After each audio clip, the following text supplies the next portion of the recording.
I have expanded the 8 layers to 32 now, Won-Jin. Each one designates the yin and yang within your body. I'm looking at it right now, lovingly. Okay. Ladies and gentlemen, this is JoeJinMovieSoAwesome. I'm Joe. I'm Won-Jin. This is going to be our review of The Smashing Machine. I know we're a couple months late, but we happened to... Won-Jin saw it first, and then he recommended it to me. So we saw it recently, so we're going to do it now. Big shout out to Zedzy, Scott Walker, Void of Parrot, our Triple Trouble. Big shout out to Thiz. Big shout out to Ichan Home for joining today, our #1 subscriber, eternally, forever and ever. Big shout out to Thiz. I hope you're doing well. Prickly Pear. Jonathan, who left the reply on our Hip Hop Let's Talk. Thank you so much. And all our 76 subscribers. But full spoilers ahead. Here we go. Yo, that was serene. That was real serene. It's almost like this movie has its upside and downside. You know what the upside is? I think they tried so hard to make this unconventional that I think ultimately, though, it kind of like it's hard for me to call this movie great. I'll call it good because. I mean, I did like it though. I did like how, like, even the order of the movie. I think they were so conscious of the conventional biopic where we see the character struggle and win at the end. They just add a certain beauty to it by making not really about winning, but about persevering. You know, persevering. I'm sorry, yeah.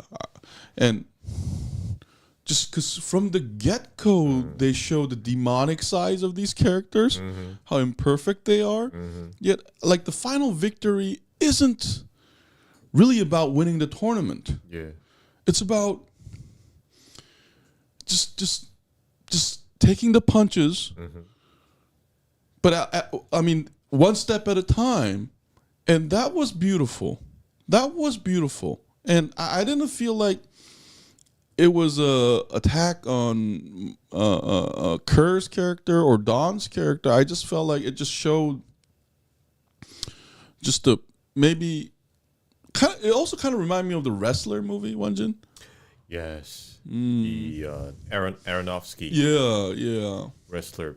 Played by Mickey Rourke, which was a beautiful movie. But I understand what you mean, like 100%, because I was thinking the same thing, that this was, you said it's not conventional. They tried really hard to be not conventional. I was thinking about the word cliche.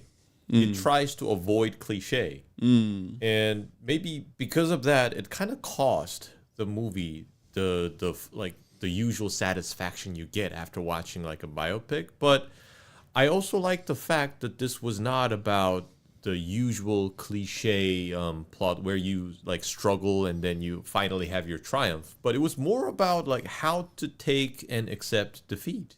Because I think one of the key dialogues in the movie was, you know, when the reporter was asking Mark Kerr, is like, what are you going to do if you lose? And he like denies that possibility. Like, I've never lost in my life, blah, blah, blah, blah, blah, blah, blah. And I mean, another hint is the Japanese vase. Because that's a very famous Japanese art where they use gold to fix broken things. And they see, you know, it's kind of like, you know how when we see a white paper, there's a black dot on it. And it just makes it better, right? Like, you know how sometimes if you have a dot here, it's called beauty mark. When in fact, you know, it could be called a flaw. Yeah. So, and I thought that vase symbolized the Kerr and Don's character because remember, they already find it broken. So that kind of represents their character. But when Don throws it down, they super glue it again. So it's more broken, yet it comes back to the full form. Yeah. So that was the symbolism of those two characters. Because I felt for Don and I also felt for Kerr's character. Kerr's character was based on a real life MMA legend, of course. But I thought it just... And the degree of this should be called like grinding depression machine. 'Cause the degree of realism they tried to show. You know, I thought that was impressive. Like, because like it really they're really naked. Like not naked as in like physically. Yeah, especially when they're like arguing. Yeah. No, and like I knew this was not going to be a standard biopic. The moment they showed like Kerr cry right off the 30-minute mark or something, you know, it shows their vulnerable side, like just like as a camera angle, not as like a judgmental. Oh, what's up, ZZ? Welcome back. Joe is in love with himself. Every Saturday after they stream jokes, go back home and rewatch the show on repeat. Oh, ZZ, like, do you have a spy camera in my house? How do you know all this? And he sings that Armstrong song, and I thought to myself, what a wonderful boy. Do you have a spy camera in my house, ZZ? This is illegal. But anyway, like, so... And you know, Won-Jin, am I wrong? Was there any music here? You have better ear for this than I do. But nothing that I particularly remember. Yeah, I think there was music, but it kind of felt dry. Yeah. But another thing I want to mention is, like you said, the vulnerability, and I also love how it kind of highlights the dynamics of like the organizers of these fight sports. games. Yeah, these fight games. UFC. And we usually see the fighters, but we just assume that because they're well-known fighters that they're, you know, even if they take a beating, maybe they're like well paid and everything. But from here, it's kind of hinted that they all kind of struggle. And I was very shocked at the fact that the winning prize money was just $200,000. No, but you have to remember this is 20 years ago. Yeah, even 20 years ago. But remember, I mean, it's not a fair comparison, but when you go to the world of boxing, when you have like a world tournament or like a championship boxing match, I don't know, with star boxers like Mike Tyson, a single match would gross them like tens of millions of dollars. So that's why me and Won-Jin said this shows the other side of the fight game is because it's this depressing grinding machine. Yeah, but at the same time though, it is a love letter to fight game though, because I knew it was a love letter when they, you know, when Kerr loses and his friend wins. What's his name? Another Mark Coleman. Yeah, and then they congratulate each other, and you know, Kerr goes to the shower and cries. You know what? I had so much respect for Kerr when he did that. He showed all the respect to his friend. And then, you know, when it's hard on him, he's alone. But at least he didn't, like, make excuses. Or I think one of the themes of the film, another one I want to add is the press conference after he comes out of rehab, and the first thing he says in his press conference is, I'm sorry. I'm sorry to the fans. I'm sorry to the organization. Like, I need to do better. My God, when is the last time we heard a fucking world leader say that? I'm the best ever. I mean, it's all me the shit. Like, not just like everybody else is not good enough. I never make any mistakes whatsoever. That didn't happen. But I just felt like it was somebody, like Kirk came off as somebody who, you know, had to sacrifice a huge part of his personal life. Yeah, and still has the humility. Yeah. And the focus he had to bring to the game. And one of the most heartbreaking scenes is when he's getting beat up. He freezes up because he's thinking about what happened in his life. And I didn't know how to feel about that. Like, you know, that stage scare, I guess. It's just like almost like a paralysis. Yeah. You're just completely paralyzed there. Yeah, and it was not like a physical thing. It was like a mental thing. Yeah. Oh, I also did like Usyk's cameo though. Oh, I love Bas Rutten. Yeah, making his appearance as himself. Yeah, He was my favorite cameo because, guys, you might not know about this, but in South Korea, since I don't know, like 20 years ago, we had this social media called Psy World, and during those days, there was this like video that was like dubbed in Korean with complete bullshit called 대머리 독수리의 싸움 잘하는 법. It's what it is basically the self-defense video of Boss Rutten, and some Korean comedian or some dude did like a voiceover, and it was hilarious. So that's how I knew him. Yeah. And then I saw his fights when he was in Japan. You can look up the fights on YouTube. Most people who get hit by Boss Rutten, they just collapse because it just hurts too much. He was a monster. My favorite was still Fedor, though. Yeah, because everybody knew Fedor. In Korea, it's pronounced Pyodoru. Hyodoru. Yeah. That's right. No, and you know what? Like, watching him kind of, like, because you know what? Another thing that annoyed me, well, not annoyed me, but, like, you know how they show the hurts of the fighter? Like, when he starts shaking violently because of some neurological damage from his tendon, that was really heartbreaking. Yeah. And I like how Kerr goes to, like, so this movie works best when they're like, this is a movie because the actions speak a lot. I like how Kerr goes to his satchel and gets the medicine, but he throws it away in the trash can afterwards. Yeah. There are just these moments where I think the actors had to bring a lot of subtlety, like without like being dialogue heavy. The only drastic scene I can remember is not the fight scenes, but the one with the Dawn pulling out a gun. I wonder if that really happened because she's a real person. But and I fell for it too because it must be crazy to be married to a fighter too, or we as a, because you know how Kerr says honestly, like, this is orgasmic for me. Like, I need to go on there in front of 40,000 people. With people chanting my name. Yeah. And it kind of explains why he does opiate, because nothing can match that. Oh, Zezzy, I was really surprised of how well Dwayne played this role. Yeah, I mean, it was expected to play very well since he's a wrestler as well, but his was top performance.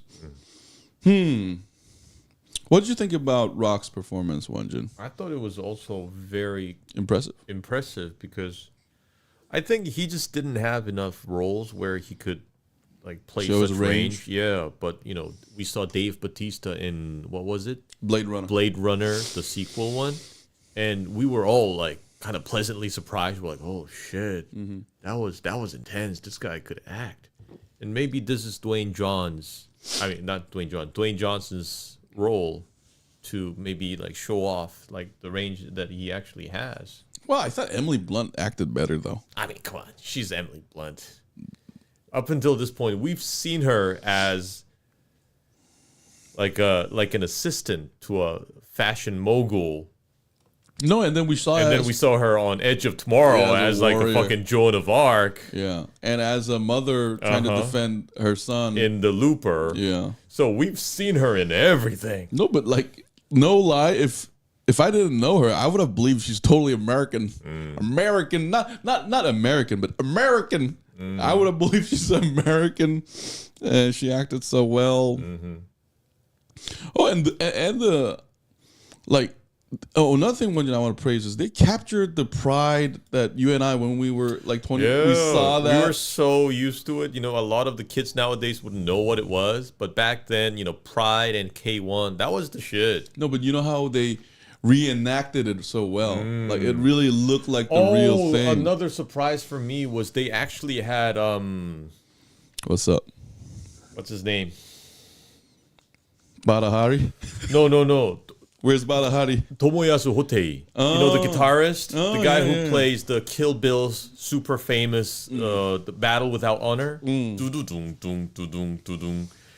that guy was on stage, I'm like, damn, they really, like you said, reenacted the whole thing. Yeah. Because he was probably doing like an opening gig even back then. Yeah. I mean, they and you know, it's so funny because one of the things I love about Pride is that it's happening in Japan with a Japanese audience with a different, I don't know, like cultural custom. And everybody fucking fighting are Americans and Westerners. So that's one of the things I loved about Pride. it just has this weird energy. It's like Reverse gladiator.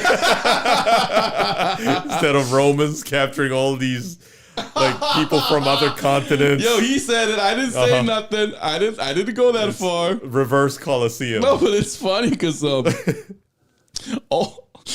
everybody on the roster are big white men and possibly some other black man or whatever. But like, I loved it when the Japanese person explained, this is not cheating, okay? And then they showed the action. I was like, damn. Illegal. Yeah, this is some pride shit. Like, it's not UFC, it's pride. Yeah. And I mean, today people, I guess, knock pride for calling it like a stage fight or whatever. Back then, it was everything. That was the predecessor. That's right. Yeah. It's what started all this MMA fighting that went international now. And, you know, this is kind of like, I don't know. Hey, Won-Jin, tell me if I'm exaggerating. This is kind of like a Muhammad Ali of UFC, no? Kind of like showing that, because I don't think we ever got this presentation of a UFC fighter as like a sympathetic human. Because remember, even when we watch UFC matches now, we just see the fighters in their like business mode.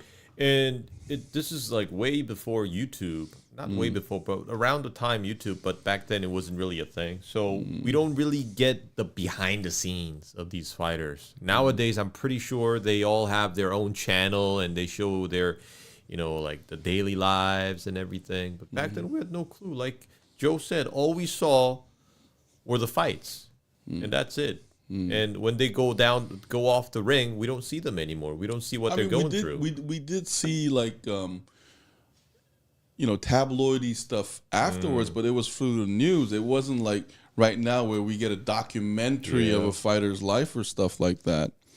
And hats off to Kerr if he really, I mean, I think he really beat opioid addiction because I think fighters are in such pain that they have to take it or something. Yeah.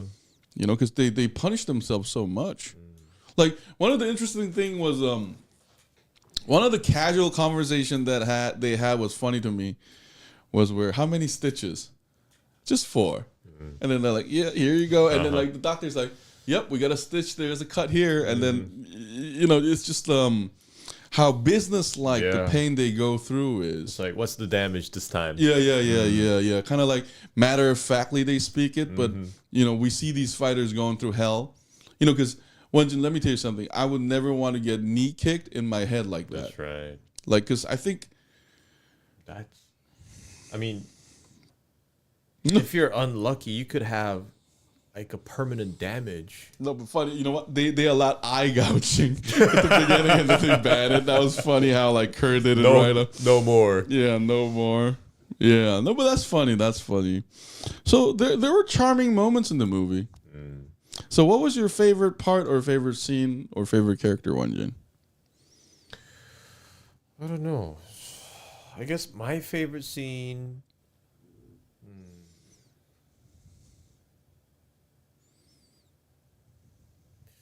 Can't really think of one, but I did like the fighting scenes, and also. Let's see. The scene where Kerr was in the clinic. And talking to that lady about what MMA fighting was, it kind of, I think it was like a great demonstration of his character. He was a gentleman. No, but not just that. Remember, he was also not threatening, but he's insistent on, are there more painkillers? Do you have it? Give it more. Like, it's bordering on rude. I mean, he's talking polite. He seems like a good guy, but you get the sense that he's not in control of that, like, need. Oh, that's right. Good. Since you mentioned that, when I watched that scene where he was asking the Japanese guy if there were any more or anything strong, it reminded me of Denzel Washington from that movie Flight. You know how when you're alcohol addiction, you're addicted and you kind of deny that you're addicted, yet it's so visible through your behavior. Yeah, I thought that was really well done too. My favorite character, I guess, would be Mark Kerr. What about his friend? His friend seemed like a solid ass dude. Yeah, he's just too nice. Yeah. Listen, everybody seemed hey, no lie, everybody seemed nice. Yeah. Everybody. Like even Igor, like who's played by Usyk, legendary heavyweight boxer, possibly the best fighter of this generation. Like they were played so well. And you know, another thing I like is, now that you just mentioned that, it doesn't feel like a business environment. It feels like a club. Like everybody's having fun. Like and you know, they're all your buddies. Yeah, there's this sort of, I wouldn't call it naive, but this, baby stage excitement. Like where we're all doing this because we love the sport.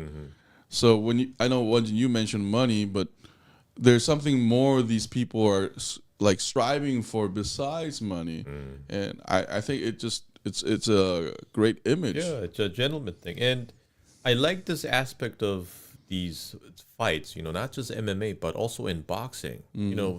Take Mike Tyson for example. Except for the moment when he bit off Evander Holyfield's ear, he had always been a gentleman after the game. If you watch Tyson's interview about like the other fighter he fought against, he would usually praise their spirit. I mean, before the game, he would say things like, I want to eat his children and blah, blah, blah. My defense is impregnable. But after the fight, when you watch Mike Tyson speak about his opponents, he's always a gentleman. No, but when he said, I'm going to eat your children, he said that after a fight, first of all. I think. Oh, really? Yeah. No, isn't that before the fight? No, that's after the fight. And remember when he was fighting, what's that British champion? Lennox Lewis? Yeah. Remember he mauled the whole stage and he shouted at a reporter, I'm going to fuck you till you love me. Won-Jin, I think, Won-Jin, I think you have to divide like the before prison and after prison Tyson. Oh.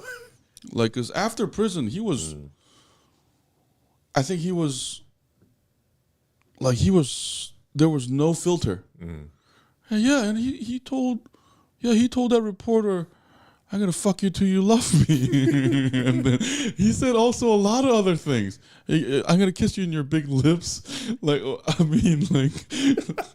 So, I mean, listen, no. I think but usually, Tyson always had mutual respect to other fighters. So I think that's better.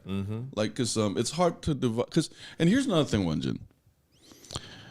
I'm glad you mentioned that, because I think another important theme of this movie is sort of the self-hypnosis. Because you have to remember, like, you're going in half naked in front of 40,000 people. How can you not be a little bit crazy? That's true. So, like, I don't think you can do it in a... Not only are you going half naked, you're getting your ass beat. And you're really beating up a guy who you really neither hate or love. This is a professional thing, but you're getting damaged. So I think this movie didn't say it out loud, but it also shows the mental pressure like these fighters go through.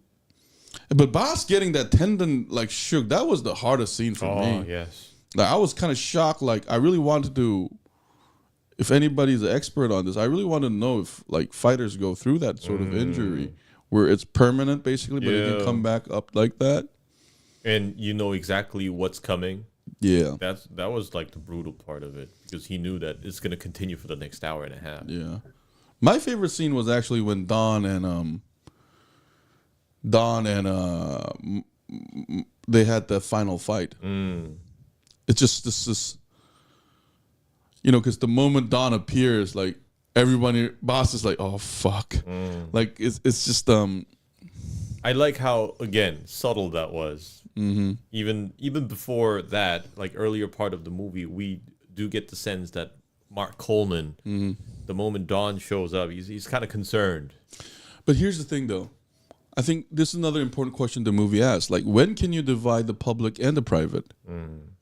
Because remember when Kerr was down, it was all his private life and all this. Not just Don, though. Everything he went through was going through his mind. Like, how do you balance that?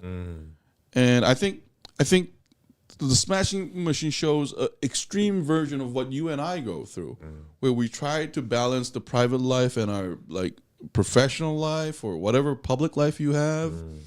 But they're just it's hard to divide them. And so I thought in that way, it kind of, like to quote you, Won-Jin, you always say this, like showed more than told. Because they didn't say it out loud. They just presented to us. So that was great. Yeah. So anyway, shall we give a number grade? I would give this movie a 7. I would give it a 7. That's actually much lower than I thought, given the praise you gave. Is there any? I mean, considering it's a biopic, I don't think it's like a good raw material to start with. Because I think they made this movie Out of love for out of, and also it's the story that's underpinning the whole movie. To me, if I'm being a little harsh, it's not exactly like movie material in my opinion. That's actually a fair criticism because, but don't you think they made this movie to show us this, like make this story more known to others? Because for example, when I watched the Malcolm X biopic or Muhammad Ali, was that Will Smith? Yeah. I was like, fuck yeah, baby. Like, 'cause it's such a famous story. But this one is relatively less known. Yeah, less known. I mean, if you've grown up watching these fights, you know all these people, and it's going to hit you a little differently. But to all the outsiders, they'll be like, okay, so why is this story movie worthy? I think that could be the reaction of like other people. That's a good point, actually. Yeah. So wait a minute, though. I have another like question. But you would grade Wrestler better than this, though, right? Of course. I think Wrestler, the movie, The Wrestler, is on another level. That's art, in my opinion. This is a story. The Wrestler is art. Just like F1 is art. Yes. And then The Rip is just a story. Yeah, like a TV movie. Yeah. The Wrestler, you know, when the movie ended, even the way the movie ends is artistic. You know, when he does that like last roar. Right. Like throwing himself to the wrestling floor. And we know that this could be the end for him. And it ends right there. Like, oh man, I was almost in tears. The final dance. Yeah. So I think now that you mentioned that, I think that being totally fiction and this being a biopic kind of hurt this biopic. I think because they had to like meet reality. Yeah.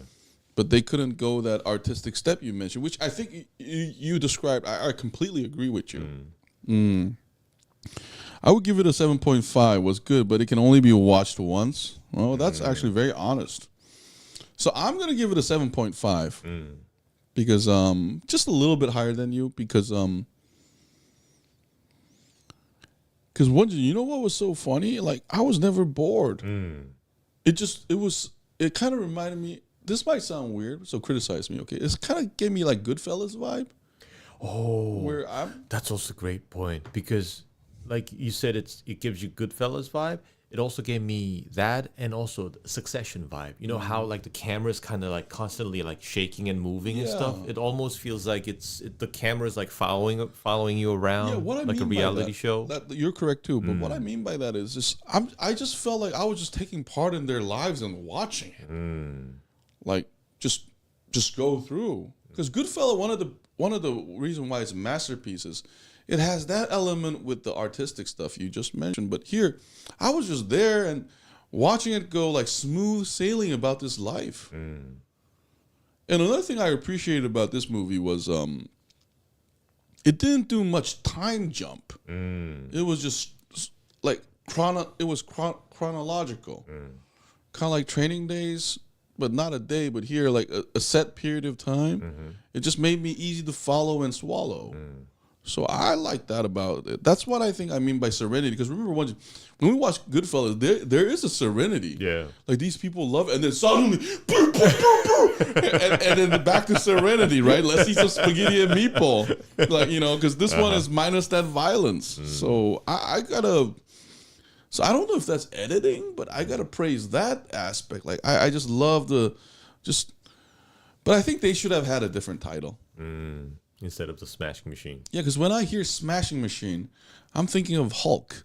And I'm thinking of some like God forbidden violence going on. But except Like the fight wasn't even that violent. It was, you know what was more violent? Emily Blunt and Rock's fight were more violent. Like the emotional damage they kept doing to each other. They should have called it couple therapy gone wrong. Like that would have been a better title. Like no, another title, A Fighter and His Wife. That would have been better. Like because that's when I was like knocking on the screen, not the fights. Because another problem with the fights is I can see the real fight, which is way better than the movie Recreation. So that's the. I think,